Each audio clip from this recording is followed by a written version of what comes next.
Olá, boa tarde. Terça-feira, 15 de agosto. O NT Sul está no ar com as principais informações de Cachoeira do Sul e de todo o estado gaúcho. Seja muito bem-vindo. E hoje você vai ver mais uma reportagem da série especial sobre internet. Afinal, o que é feito com os nossos dados compartilhados na rede? Porque o modelo de negócio adotado por via de regra nesse ambiente é justamente da gratuidade. Então, eu não pago pelos serviços, por via de regra, uma rede social, um blog, eu tenho acesso gratuito. Mas, em contrapartida, esses sites, eles vão coletar os meus dados pessoais. E por que eles fazem isso? Tem um sentido econômico. Casos de abigeato. Nos primeiros 6 meses deste ano, foram 16 registros desse tipo de crime em Cachoeira do Sul. Mas a polícia sabe os locais, sabe quem vende, só que é aquela questão, não adianta só a polícia tentar se deter nessa investigação, se o mercado consumidor, se a pessoa, se a sociedade que acaba consumindo aquela carne. Não vai existir abigeato, não vai existir uma venda clandestina se não tiver consumo. Pelo modus operandi desses grupos, eu acho que são as mesmas pessoas. Os consumidores são os cachoeirenses. Funcionários da Corsan paralisam atividades pela manhã e a empresa Nossa Senhora das Graças tem até o dia 24 para apresentar proposta de reajuste de salários dos motoristas. Categoria segue em estado de greve. Você vai ver essas e outras informações a partir de agora no NT Sul.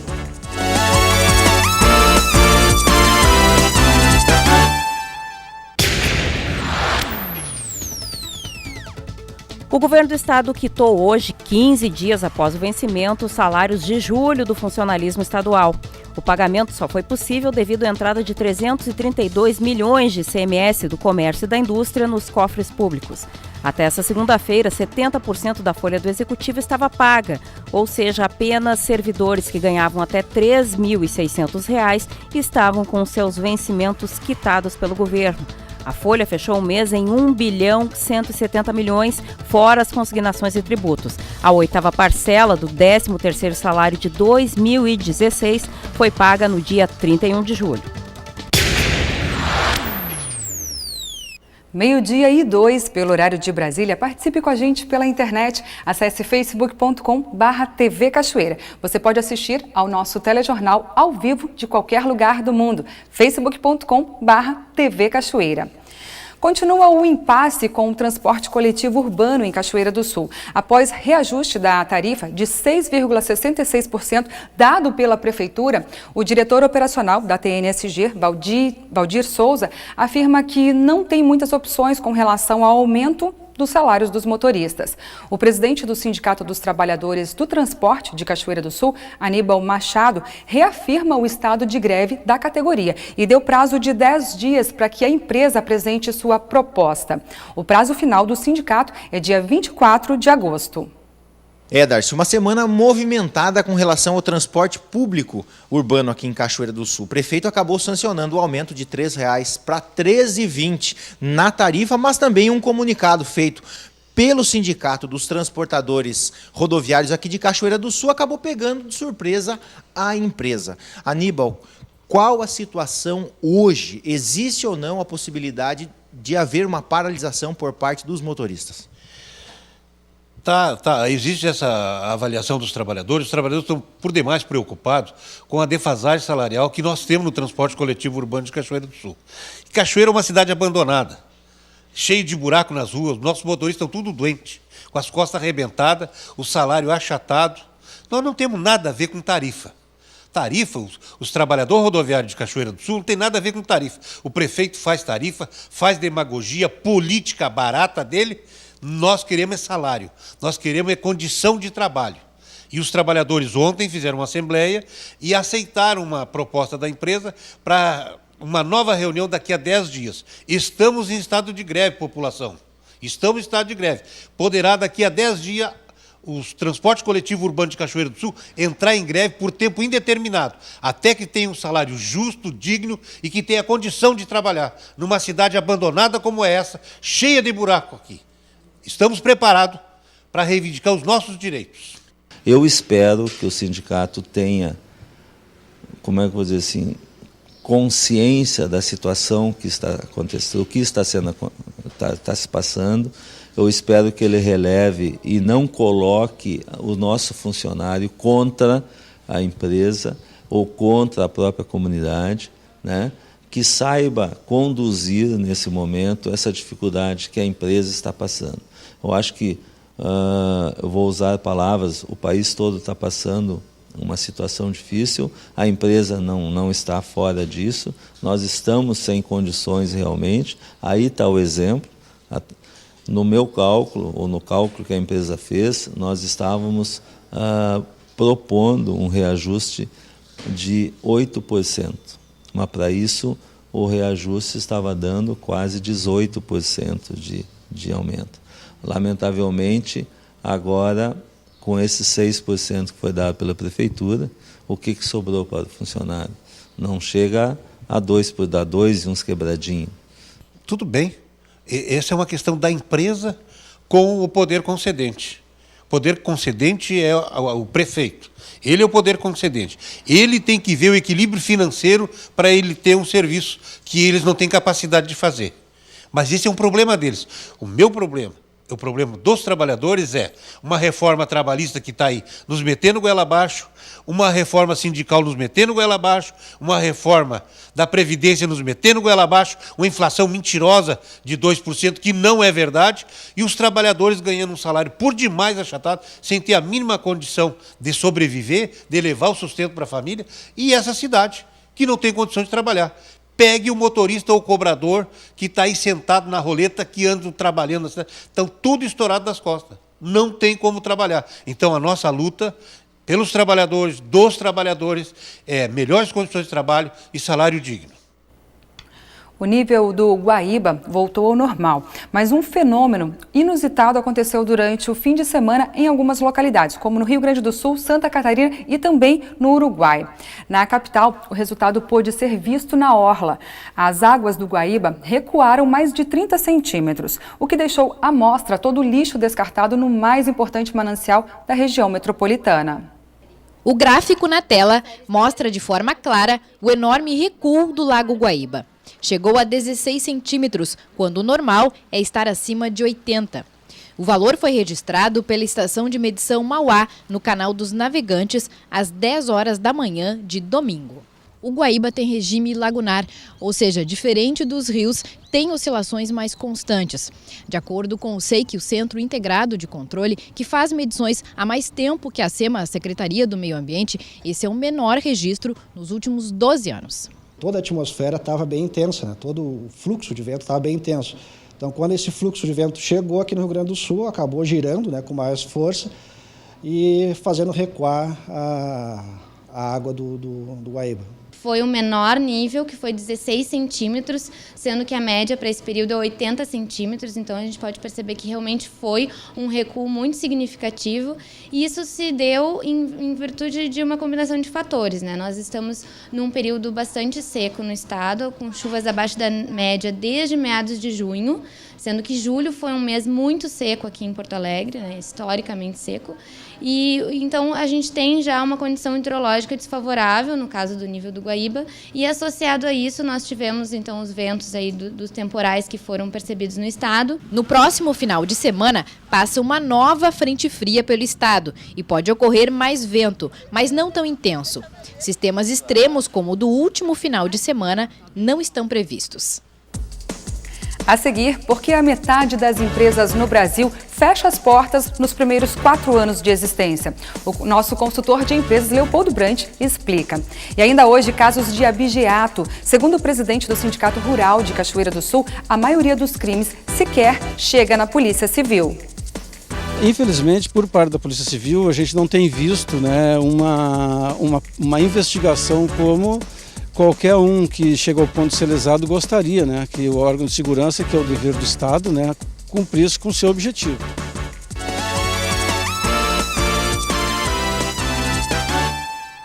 O NT Sul já está de volta, 12:12 pelo horário de Brasília. Algumas participações conosco aqui. Um alô aí para Fábia Bittencourt, para o William Barreto, Júlia Marcos, Denise Félix, Cleusa Silva e Clóvis Machado Paul, muito obrigada pela participação, pelo carinho, pelas mensagens de vocês e pela companhia, viu? 15 funcionários da Corsan paralisaram suas atividades em Cachoeira do Sul hoje de manhã. A greve é em protesto pela falta de acordo coletivo, tendo em vista o dissídio 2017 vencido desde 1º de maio. No entanto, as operações da concessionária na cidade não foram afetadas. 15 funcionários da Corsan aqui em Cachoeira do Sul paralisaram suas atividades hoje pela manhã com relação ao impasse entre a Corsan e o governo do estado. Tudo isso motivado pelo dissídio, que tem a data base 1º de maio e que até agora não houve um pronunciamento por parte do estado do Rio Grande do Sul. Para saber mais informações e detalhes sobre essa movimentação, sobre esta paralisação, eu vou conversar com o Lucas Bica. Ele é presidente do Sindiagro, representante do Sindiagro aqui de Cachoeira do Sul. Lucas, 15 funcionários paralisaram suas atividades hoje. Essa paralisação, ela permanece até quando? Realmente, hoje nós temos 15 funcionários que aderiram à paralisação. A nossa paralisação é no turno da manhã de hoje, com a tentativa de sensibilizar o governo do estado, referente ao nosso acordo coletivo. Tendo em vista que a inflação no período já é uma inflação relativamente baixa, em consequência aos outros anos, E até hoje não teve nenhuma posição do governo quanto à renovação do nosso acordo. Caso não haja nenhum acordo com o governo, existem outras paralisações previstas pelos funcionários? Até o momento prevista não, mas há a possibilidade de ter mais paralisações sim, até mesmo com aumento de horas paradas e dias, talvez, consequentemente, parados. Já há alguma movimentação por parte do estado com relação a algum acordo com a categoria? Foi feita algumas reuniões já referente ao acordo coletivo, só que nenhuma atitude foi tomada com relação à renovação do acordo. Então está sendo postergado, sempre levado adiante e não tem sido tomada nenhuma providência significativa. Houve também paralisação na prestação do serviço pela Corsan aqui em Cachoeira do Sul? Não. Os serviços estão sendo prestados todos de maneira essenciais, Tem equipe de manutenção de rede normais, tratamento normal, faturamento também, está tudo normal, atendimento ao público também. Ou seja, independente da paralisação, os serviços continuam sendo prestados? Exatamente, os serviços, o atendimento ao público continua normal. Esses 15 funcionários que aderiram a esse movimento hoje, eles retornam ao trabalho no período da tarde? Sim, a parte da tarde normalmente, todos voltam às atividades normais. Existe alguma assembleia dos funcionários, entre funcionários e sindicatos, prevendo realização de algum encontro, de alguma negociação com o governo do estado? Até o momento não. Essa paralisação de hoje foi definida em assembleia, que seria executada, e agora vamos esperar a posição do governo, referente a essa paralisação e se vai ser marcada alguma assembleia posteriormente. Os deputados retomam nesta terça a votação de mudanças no sistema político eleitoral do Brasil. A comissão da Câmara que analisa a reforma política aprovou na quinta-feira passada uma emenda que estabelece o chamado distritão para a escolha de deputados federais, estaduais e vereadores. Júlio Mafuz explica e dá sua opinião sobre o distritão. Veja só.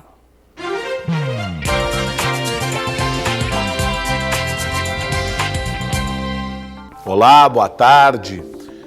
A semana passada, na Câmara dos Deputados, a comissão que trata da reforma política chegou a um resultado. O primeiro deles é a instituição de um fundo partidário, no qual nós teríamos um valor destinado às eleições de 2018 de cerca de 3,6 bilhões de reais.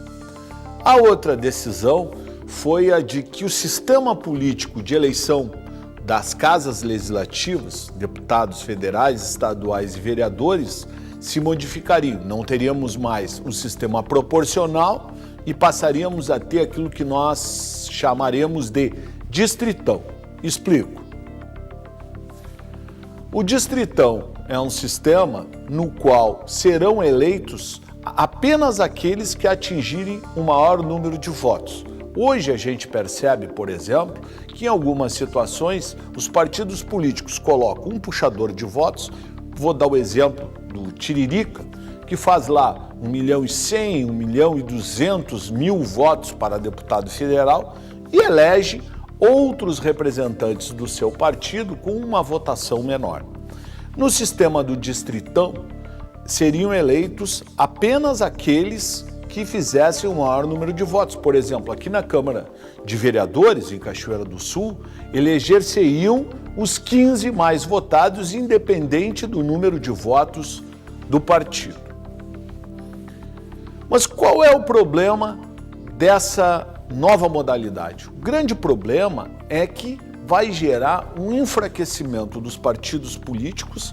Nós vamos ter concorrendo pessoas que têm muito apelo midiático, pessoas que têm muito dinheiro e, principalmente, o que aconteceria era aumentar ainda mais o número de partidos políticos. Por quê? Porque não há nenhuma limitação acerca da criação dos mesmos. Ou seja, correríamos o risco de hoje, na Câmara dos Deputados, por exemplo, nós termos aí algo em torno de 70 partidos políticos. Por quê? Porque cada um desses deputados eleitos pode sim constituir um novo partido político, ficar de dono desse partido político, porque a partir do distritão, os votos do partido, sejam eles grandes ou pequenos, não mais influenciarão. Valerá apenas o voto em cima do candidato. Acho essa uma medida muito ruim para a democracia. O distritão não é utilizado em nenhum país do primeiro mundo, em nenhum país do segundo mundo. Só para vocês terem uma ideia, o sistema do distritão é usado em 2 ou 3 pequenos países, tipo o Afeganistão. Então, não é um sistema de votação que seria o mais apropriado para o fortalecimento da democracia brasileira. Sem sombra de dúvida, acho que a tendência é nós caminharmos para o voto distrital misto, aí sim, aonde nós teríamos o voto nas pessoas, né, naqueles candidatos, e também o voto partidário, como a gente tem, por exemplo, na Alemanha. Falei e assino embaixo. Os vereadores de Cachoeira do Sul aprovaram por 12 votos a 3 requerimento que muda o horário das sessões ordinárias para as 14 horas. Votaram contra a mudança os vereadores Itamar Luz, Luiz Paixão e Valdocir Marques. A mudança ocorre em caráter experimental. Pelas próximas 4 semanas, a reunião dos vereadores acontecerá todas as segundas-feiras, às 14 horas. O proponente da mudança, vereador e presidente da Câmara Paulão Trevisan, justifica a proposta como uma forma de redução de despesas com horas extras dos servidores efetivos que atuam à noite nas sessões e energia elétrica. Além disso, ele visa contribuir com a participação popular nos encontros dos parlamentares.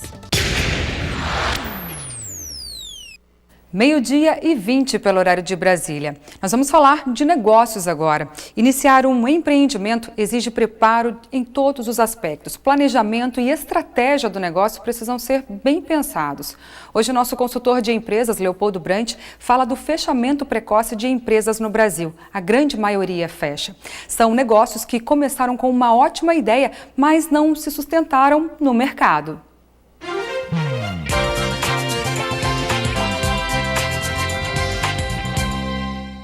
Vamos falar hoje de um assunto tão importante quanto a abertura de empresa, o problema do fechamento de empresa.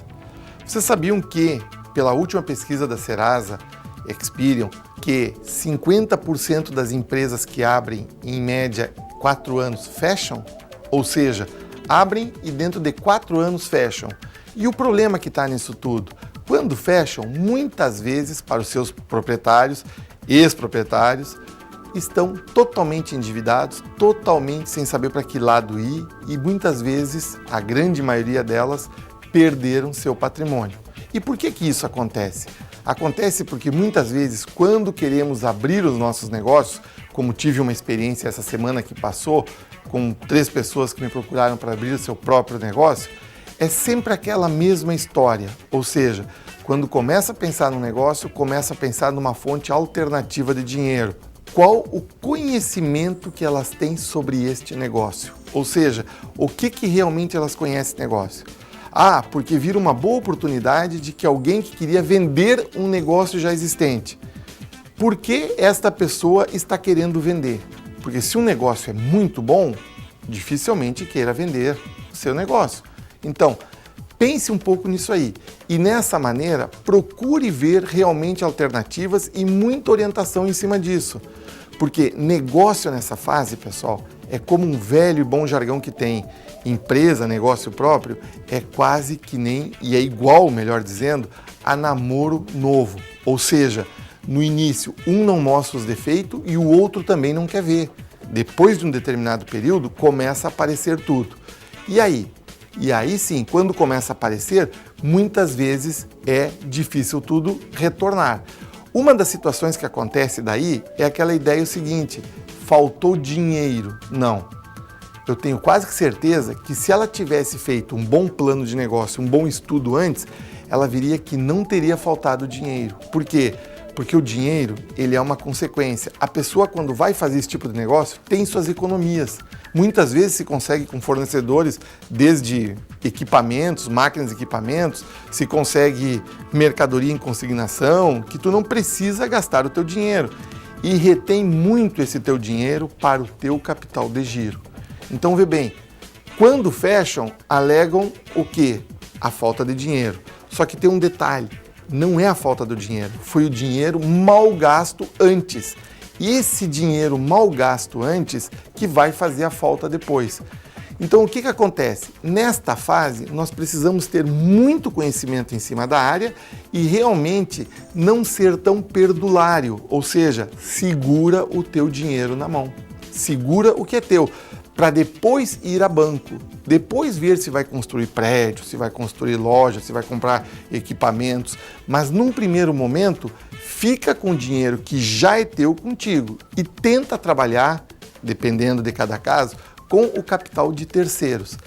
Então, pessoal, você que está pensando em abrir seu próprio negócio, em sair dessa situação, pense bem. Tome a iniciativa e procure informações. Não tenha pressa em abrir o seu negócio. Procure informações para depois de um certo tempo, com certeza das suas informações, aí tu passar adiante em cima disso. Muito obrigado e até a semana que vem.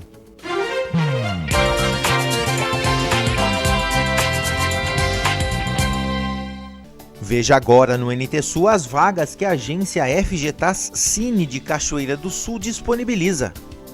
Costureira, uma vaga. Uma vaga para técnico agrícola. Torneiro CNC, uma vaga.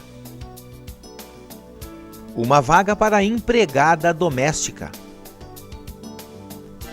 A agência FGTAS Cine de Cachoeira do Sul está localizada à Rua Major Orix, número 1552, no centro. Outras informações você pode obter pelo telefone, código de área 51 3723 5414, ou em nossa página no Facebook, facebook.com/TV Cachoeira.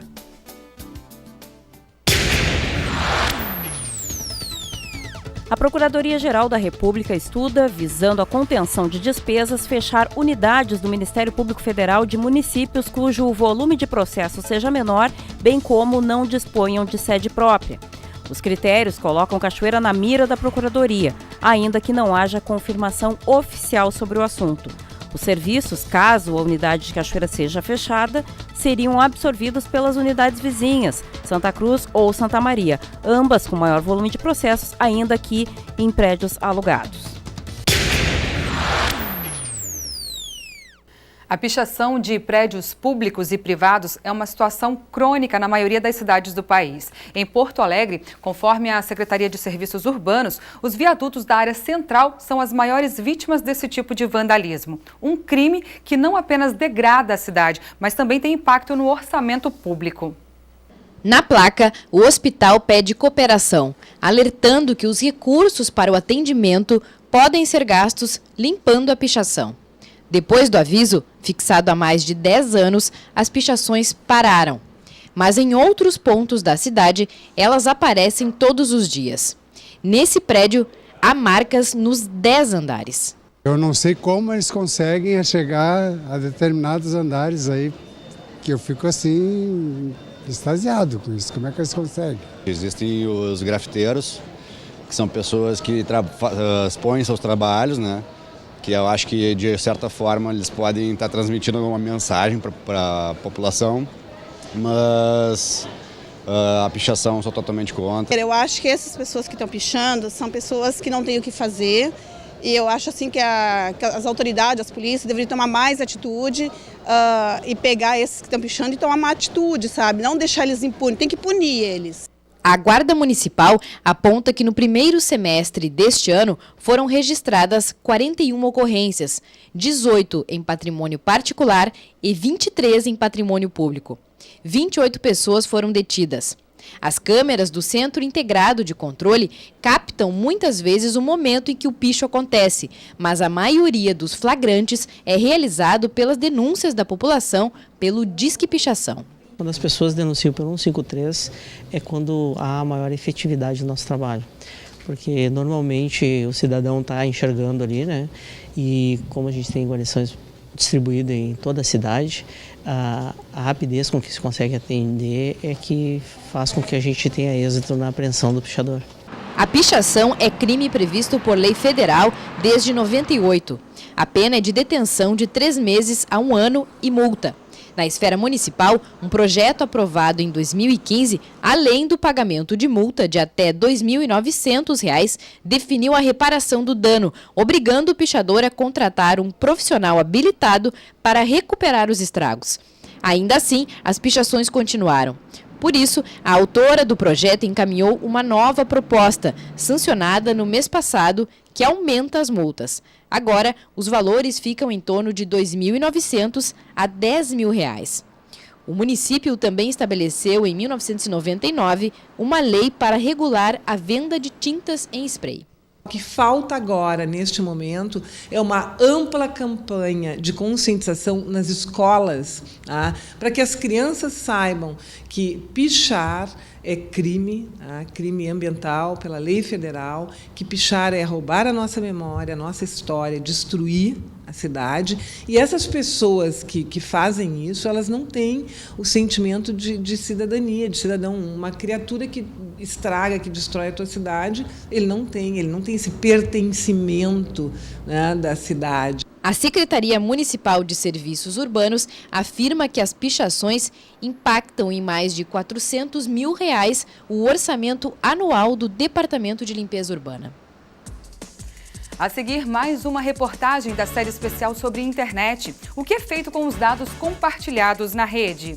Porque o modelo de negócio adotado por via de regra nesse ambiente é justamente da gratuidade. Então eu não pago pelos serviços, por via de regra, uma rede social, um blog, eu tenho acesso gratuito.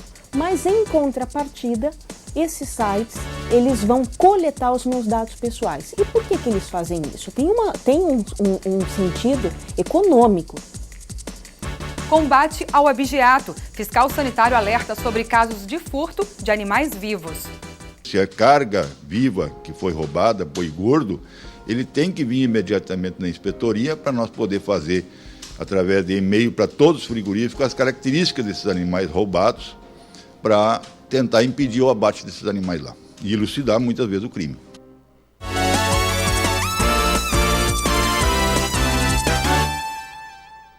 Desde a semana passada, estamos abordando aqui os encantos, perigos, facilidades e oportunidades do mundo virtual. E quando o assunto é internet, a preocupação não deve ser apenas com o comportamento das pessoas conectadas, mas também com o que é feito com os dados compartilhados na rede. David atua há quase 20 anos no mercado digital e nos conta quanto vale a sua informação na internet. Quando disponibilizamos, entramos numa rede social, estamos navegando na internet, as pessoas têm que ter ciência que aquele dado ele pode se tornar público ou ele passa muitas vezes a pertencer ao detentor daquela rede social. Não só as informações que a pessoa coloca, mas até mesmo o hábito de navegação dela. Então, quando você entra, dá like em um perfil, navega em um site, clica em uma publicidade. Tudo isso são indicadores que fazem com que as tecnologias vão capturando informações sobre a sua navegação, sobre o seu perfil, sobre quem você é. E esse dado no mercado tende a cada vez mais valer muito dinheiro, né? Mas também existem leis para coordenar o uso das informações. O Marco Civil da Internet foi sancionado em 2014 pela então presidente Dilma Rousseff estabelece regras para a operação das empresas que atuam na web. A privacidade e a proteção dos dados pessoais dos usuários são garantias estabelecidas pela nova lei. E quem nos explica isso é Juliana Abruzio, especialista em direito digital. Interessante falar de dados pessoais na internet, porque o modelo de negócio adotado por via de regra nesse ambiente é justamente da gratuidade. Então eu não pago pelos serviços por via de regra, uma rede social, um blog, eu tenho acesso gratuito. Mas em contrapartida, esses sites, eles vão coletar os meus dados pessoais. E por que eles fazem isso? Tem um sentido econômico. Eles precisam pagar as contas, eles precisam ganhar dinheiro. E é com os nossos dados pessoais que eles vão receber. Mas hoje o direito está evoluindo, e já vem isso de alguns anos, desde a década de 80 na Europa, especificamente na Alemanha, reconhecendo que o titular dos dados pessoais é ele que controla quem vai usar, como vai usar. Então, quando eu forneço esses dados, eu autodetermino como eles são usados. Eles não podem ser usados à torta e à direita, ou seja, indistintamente. Então, nós podemos, por exemplo, capturar informações do usuário sobre tudo, a navegação dele, perfil, idade, sexo, a cidade que ele está, todas as informações. Mas não podemos capturar e misturar com essas informações quem é o ser humano. Então, que seria o nome dele, o CPF, o e-mail dele, nenhum dado que identifique quem é o ser humano. E sim, nós trabalhamos que é aquele computador que tem um usuário que tem determinado perfil. Então, hoje as empresas na internet, elas operam desta forma, né? Coletando nossos dados pessoais. O Marco Civil da Internet, ele vem justamente regrar esta coleta, dizendo o seguinte: os provedores de aplicação, como Facebook, Google e outros, eles podem coletar estes dados e transferir esses dados a terceiros, por exemplo, os anunciantes, desde que se obtenha o consentimento livre, expresso e informado do titular desses dados, ou seja, do internauta. E há necessidade também de justificar esta coleta. Então, hoje, todos os termos de uso, as políticas de privacidade dos sites, das redes sociais e outras aplicações de internet devem seguir o Marco Civil da Internet, que, aliás, determina que esta parte de coleta de dados, onde vai se obter o consentimento livre, expresso e informado do internauta, deve estar de forma destacada, ou seja, em negrito, uma letra maior ou em pop-up, porque isso é tão importante que o legislador ele deu um destaque, uma atenção maior para que o usuário ele entenda o que vai ser feito com seus dados. O maior risco não está nem ligado às empresas que capturam as informações para uso mercadológico. Isso é mais o usuário ter ciência, que ele se torna um produto dentro desse cenário, e essas empresas cada vez mais buscam esse tipo de informação, porque se torna cada vez mais valiosa, é o business do futuro, isso. Mas o grande risco para o usuário está relacionado à publicidade dos dados dele e exposição das questões familiares, das questões particulares dele. Então, por exemplo, às vezes ele faz um comentário sobre a situação política do país, ele faz um comentário um pouco mais agressivo numa rede social, ele expõe onde os filhos estudam. Então ele tem que ter ciência que aquilo pode se tornar público. Tanto ser utilizado numa possível entrevista de emprego, onde um recrutador avalia o perfil dele pelo comportamento dele nas redes sociais e cria uma imagem negativa, pejorativa sobre ele, como também ele está revelando diretamente onde os filhos estudam, que lugares ele frequenta, e isso traz algum tipo de risco para a segurança dele e da família.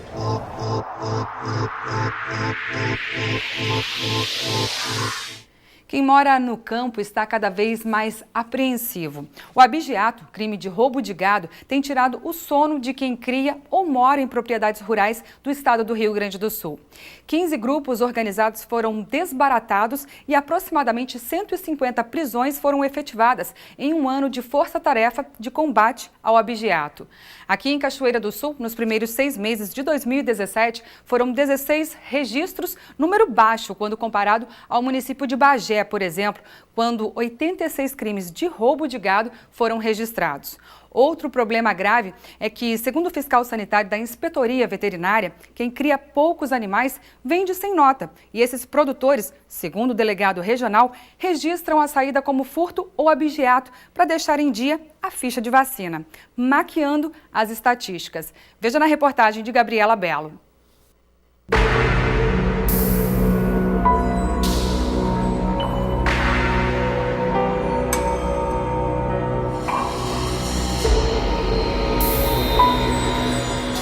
Então, quando o preço for muito baixo, ou quando aquela encomenda, a pessoa chega, vou encomendar e quando chegar eu te aviso. Olha, se tem uma regularidade de entrega do estabelecimento que carneia, então como é que aquela pessoa não vai saber o dia que vai chegar? O delegado orienta, desconfiem. A estratégia, segundo Mota, é ficar de olho no final da cadeia, em quem vende e compra carne sem procedência ou produtos derivados sem nota. Mas a polícia sabe os locais, sabe quem vende, só que é aquela questão, não adianta só a polícia tentar se deter nessa investigação, se o mercado consumidor, se a pessoa, se a sociedade que acaba consumindo aquela carne, não vai existir abigeato, não vai existir uma venda clandestina se não tiver consumo. Então, no momento em que seja evitado esse consumo e que coloque em risco a vida de toda a família, inclusive das crianças, dos idosos, da própria pessoa que compra, a polícia não tem como vencer esse mercado. Então, ou se trabalha todo mundo junto, ou efetivamente a gente nunca vai conseguir vencer esse tipo e nenhum tipo de crime. Na Inspetoria Veterinária de Cachoeira do Sul, o fiscal sanitário alerta que em caso de abigeato, crime de roubo de gado, os produtores devem informar o escritório. Depois do ocorrido o fato, que ninguém viu nada, é à noite, ninguém vê nada, nunca ninguém vê nada, então é uma coisa difícil da Polícia Civil, que é encarregada da investigação, investigar isso aí. E pode vir, se é carga viva que foi roubada, boi gordo, ele tem que vir imediatamente na inspetoria para nós poder fazer, através de e-mail para todos os frigoríficos, as características desses animais roubados para tentar impedir o abate desses animais lá e elucidar muitas vezes o crime. A gente sabe que a carne que ela é comercializada ela tem que ser abatida em frigorífico, até porque não tem outro lugar para ser carneado, né? Então, aquela pessoa que vai carnear no final de semana, que vai vender um quarto para um vizinho, vai vender um dianteiro para outro, ou a costela, ou o guisado, a gente sabe que ela está fazendo de maneira irregular. E isso acontece. E aí o produtor, para justificar a ausência daquele animal, ele acaba registrando uma ocorrência de furto, né? Que efetivamente não ocorreu. Esses casos acabam sendo comuns porque, segundo o fiscal, para quem cria poucos animais, a comercialização é uma dificuldade. Os frigoríficos só deslocam um caminhão quando a carga é fechada, quando o veículo volta da propriedade cheio. É a venda de poucos animais, de 2 animais para açougues diretamente ou restaurantes, aonde o criador vem aqui e diz que morreram, né? Isso está acontecendo, a gente tem identificado isso aí de mortes, muitas mortes que a gente sabe que possivelmente não são mortes, mas o criador está nos declarando que são mortes na propriedade, a gente sabe muitas vezes e identifica isso, que houve vendas, e aí é autuado esse criador para aprender a não fazer mais isso, e ele tem que manter um cadastro atualizado na inspetoria, até no caso de uma investigação, para fechar o cadastro da inspetoria com a realidade do seu campo. Mas há outro relato, o fato do produtor abater em sua propriedade os animais para alimentação. O consumo próprio é permitido em lei, ele pode consumir em sua propriedade. O que está proibido, de acordo com a lei, é ele trazer esse produto para a cidade. Isso está proibido, o consumo é na propriedade rural mesmo, né? A gente sabe que tem muitos produtores que têm casa na cidade e, claro, que trazem uma carne para a cidade. Mas eles têm trazido fracionado e com nota fiscal não tem dado problema nenhum nesse sentido. O consumo anual permitido é de 3 bovinos por produtor. E de ovinos não há um número máximo, é conforme a necessidade. Nos primeiros 6 meses de 2017, foram 16 os registros de abigeato em Cachoeira do Sul. O maior número foi registrado em maio, quando 5 casos foram denunciados na Polícia Civil. Mas, segundo o presidente do Sindicato Rural de Cachoeira do Sul, os produtores não denunciam a maioria dos casos porque a Polícia Civil não investiga, por falta de efetivo, justifica. Nós tivemos em 2015, 2016 um trabalho muito grande junto aos produtores em que a gente solicitava que eles fizessem um esforço de vir registrar a ocorrência na Polícia Civil. Infelizmente, alguns não estão mais vindo fazer esse registro porque eles veem que esse registro não está surtindo efeito. É evidente que a gente não compactua com essa atitude, porque se não há um registro, não há uma estatística, se não há um registro, a Polícia Civil, no seu setor de inteligência, ele não vai saber onde estão ocorrendo esses crimes. Então se perde toda a história do que está acontecendo no abigeato, mas os produtores estão novamente deixando de efetuar o boletim de ocorrência. Infelizmente, por parte da Polícia Civil, a gente não tem visto uma investigação como qualquer um que chega ao ponto de ser lesado gostaria, que o órgão de segurança, que é o dever do Estado, cumprisse com o seu objetivo. Já tivemos, algumas semanas atrás, conversando com o delegado Mota. A gente entende que existe uma falta de efetivo, realmente ele se queixa muito de uma falta de efetivo para fazer essas investigações. Opiniões contrárias, insatisfação, em alguns casos descontentamento. O produtor conta que foram 2 as visitas. No primeiro ataque, em 2016, os abigeatários carnearam 6 vacas e, por último, 18 borregas. Ele teve a presença da brigada lá, retirou algumas fotografias, mas não houve investigação. Pelo modus operandi desses grupos, eu acho que são as mesmas pessoas. Os consumidores são os cachoeirenses, que muitos às vezes não controlam. Então hoje a gente pede que o pessoal dizer, uma carne, ela estando muito barata, é porque tem problema. Ou ela está vindo de uma malversão, ou ele não tem inspeção nesses animais. No início do mês, um vídeo mostrou a ousadia de 2 suspeitos de abigeato. Eles invadiram um campo do Exército em Butiá, a 80 quilômetros de Porto Alegre. E aqui tá o acampamento. Ó, nós temos que nós andamos. Montaram o acampamento e fizeram churrasco. Nós não existe cidade de área militar, rapaz. Militar somos nós. E aí tá a anarquia aí, ó. E... Um novo caso aconteceu quarta-feira em Cachoeira do Sul. O animal foi carneado e no campo só foram deixados o couro e as vísceras. Na rede social, a proprietária publicou a indignação. O comandante diz que a brigada aumentou as rondas no campo e que é necessário um trabalho integrado. Bom, nós trabalhamos então com essa questão junto do Sistema Avante para esse controle. Realmente, Cachoeira do Sul, o registro de ocorrências ele é bem mais baixo que outras regiões do estado, se você pegar a região de Bagé, a região central. Mas nós sabemos que existe esse problema em Cachoeira do Sul, existe esse tipo de crime que fica em 2 pilares. É a questão da venda dessa carne ao consumidor para essa carne ilegal e também a questão das quadrilhas, que recentemente aí foi desmantelada pela Polícia Civil e por trabalhos aí integrados. No município, na área de Cachoeira do Sul, nos nossos 3.200 quilômetros que somos responsáveis, nós trabalhamos então com as 2 patrulhas comunitárias do interior, com ações baseadas na inteligência, no contato com o nosso produtor, para que a gente possa cobrir a maior parte do município, fazendo ações de abordagem, a própria Operação Avante do interior, para que a gente tenha ações efetivas aí, tentando sempre dar aquela sensação de segurança, fazer as prisões que são necessárias nessa questão do abigeato. Para o chefe de polícia do Rio Grande do Sul, o município é privilegiado por ser uma das áreas menos atingidas no estado. A Força-Tarefa de Combate ao Abigeato fechou na última semana 1 ano. Pelo menos 15 grupos organizados já foram desbaratados. Quase 150 prisões foram efetivadas só por eles. Para um trabalho de prevenção, o município ainda dispõe do Gabinete de Gestão Integrada. O grupo que trabalha principalmente nas ações de combate ao abigeato é coordenado por Júlio Bittencourt.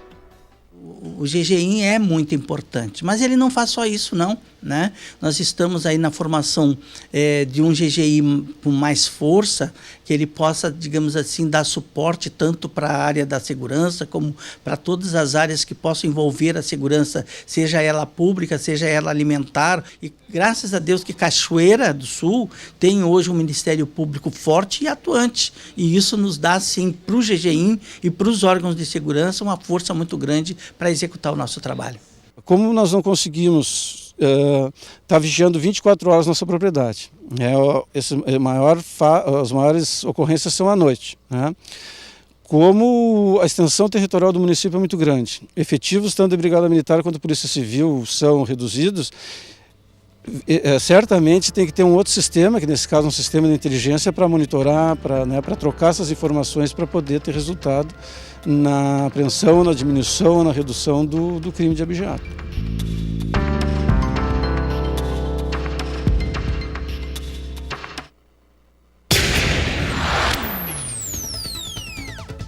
O Instituto de Previdência do Estado, o IP, será dividido em 2 autarquias independentes.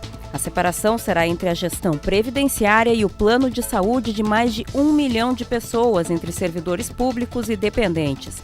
As propostas, de acordo com justificativa apresentada pelo governo do Estado, estão alinhadas ao plano de modernização do Estado e buscam maior eficiência no atendimento aos beneficiários do IP.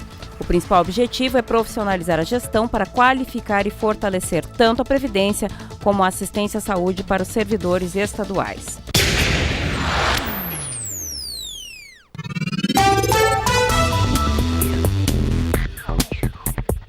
Em Cachoeira do Sul, a terça-feira será de sol com algumas nuvens. Não chove. Mínima de 13, máxima de 19 graus. Na quarta-feira, o dia será de sol com nevoeiro ao amanhecer.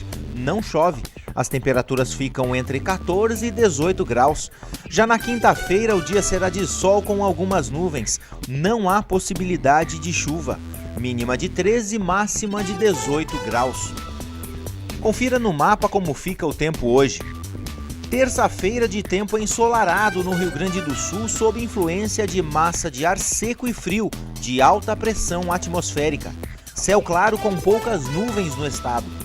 A tarde será bastante agradável com temperatura amena. O vento sopra calmo e fraco. Na capital Porto Alegre, a máxima prevista é de 23 graus. Em Uruguaiana, na fronteira oeste, 23. Em Passo Fundo, no norte do estado, 24 graus.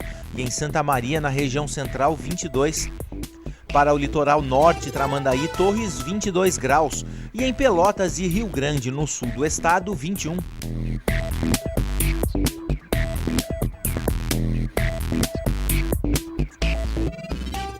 Nossa entrevista de hoje é com a coordenadora do Programa de Pós-Graduação em Desenvolvimento Rural da URGS, Gabriela Coelho de Souza. Boa tarde, Gabriela. Seja bem-vinda ao NT Sul. Boa tarde, Darcy. Tá, bom. Quais os propósitos, do Observatório de Segurança Alimentar da Universidade Federal do Rio Grande do Sul, Gabriela? O Observatório em Segurança Alimentar e Nutricional, ele responde a uma demanda da Política Nacional de Segurança Alimentar e Nutricional no que se refere ao monitoramento dessa importante política implementada desde 2006 com a Lei Orgânica de Segurança Alimentar e Nutricional. Ele é um projeto do Núcleo de Estudos em Segurança Alimentar e Nutricional e que visa exatamente desenvolver um sistema que permita que os municípios do estado do Rio Grande do Sul, que a sociedade como um todo, possa estar monitorando a implementação de ações e programas relacionados a essa política. Nesse momento, o Observatório está em parceria com a CESAM, Secretaria Nacional de Segurança Alimentar e Nutricional. Esse termo de execução descentralizada está sendo realizado em parceria com a UERGS, em 4 territórios rurais do Rio Grande do Sul, que é o território central, território Centro-Sul, Campos de Cima da Serra e Litoral. E aqui em Cachoeira é o primeiro município onde está se dando o Seminário Municipal de Segurança Alimentar e Nutricional, que visa discutir os conceitos, discutir os pilares, o processo de implantação do CISAM, que é o que vai dar a capacidade para que o município possa estruturar suas políticas, suas ações, vinculadas então ao sistema da esfera federal, estadual e municipal, e que tenta, a partir do que o município já vem desenvolvendo, reagrupar isso num plano de segurança alimentar e nutricional e junto com a CAISAN, que é a Câmara Intersecretarial do município, e um conselho municipal, são as diferentes ferramentas para implantar o CISAM na forma municipal. E de que forma vocês percebem Cachoeira do Sul nesse quesito? Então, no seminário municipal que ocorreu no dia 11 de agosto, tiveram presentes muitas instituições relacionadas à gestão da segurança alimentar e nutricional, as universidades presentes, a UERGS bastante atuante, e nesse momento foi interessante perceber que o município já tem um conselho estruturado, onde os conselheiros se reconhecem enquanto instituições participantes desse sistema. Então é algo que não se encontra em outros municípios de uma forma tão bem estruturada. O que falta para Cachoeira do Sul é exatamente declarar, implementar a Câmara Intersecretarias, e o plano também ficou claro que já existe um plano, mas a ideia do projeto é que ele possa ser revisitado, que ele possa ser aprimorado para que esteja bastante de acordo com as ações que o município necessita. Fora isso, tem a questão das conferências, que elas acontecem de 4 em 4 anos e que, para complementar as ferramentas de gestão do sistema de segurança alimentar e nutricional, é necessário, então, essa adesão no momento das próprias conferências. Sim. Bom, e na tua opinião, é possível a produção artesanal de alimentos comprometer a qualidade da alimentação da população? Essa pergunta é uma pergunta que gera um debate muito interessante, Sim, né? amplo, não é? Exatamente porque está em jogo, né, as questões da agricultura familiar, e ela merece um detalhamento específico no sentido de que é possível que o próprio projeto traga outras profissionais que estão com esse debate bastante aprofundado para trazer para o município e discutir a partir de uma perspectiva onde esses pontos possam estar sendo tensionados, né? Uhum. De uma forma geral, no PGDR, a gente trabalha com uma ideia de valorização da agricultura familiar, entendendo que existe um regramento de manejo, beneficiamento, comercialização desses produtos, que tem que ter uma parceria do governo estadual, do governo federal e municipal, no sentido de permitir que esses agricultores possam estar produzindo alimentos de qualidade que não comprometam a saúde. Porque a dimensão da saúde, ela tensiona muito a segurança alimentar e nutricional e exige, então, não só uma ação do agricultor propriamente dito, mas de todos os entes federados. Inclusive, a legislação tem atuado fortemente nesse setor, deixando os produtores familiares em vulnerabilidade maior às sanções. De que forma assegurar a qualidade e segurança em conjunto ao atendimento dessas normas? Então, é a partir do diálogo e talvez de uma ação bastante proeminente do Conselho estadual, do Conselho municipal, que se pode gerar esse debate com a academia de uma forma bastante mais consistente, né? Acho que é muito importante que Cachoeira do Sul tenha a presença, né, da UERGS, a presença do Plageder, que discute essas questões, a UFSM. Me parece que fomentar um debate qualificado com esses diferentes pontos de vista e que tenha a presença também dos gestores do poder público seria o mais adequado no sentido de se avançar naquilo que Cachoeira realmente está demandando, né? Então, o projeto está completamente à disposição para contribuir nessa geração desse debate. Tá certo. Muito obrigada pelas suas informações, Gabriela. Nós que agradecemos a possibilidade da TV Cachoeira de trazer o debate de uma forma mais ampla e parabenizar o município, então, por esse interesse e protagonismo em alcançar a segurança alimentar e nutricional. Com certeza, todos nós ganhamos com isso. Obrigada, viu? Bom, nós ficamos por aqui. Obrigada pela tua companhia. Amanhã a gente se vê novamente. Até lá. Tchau.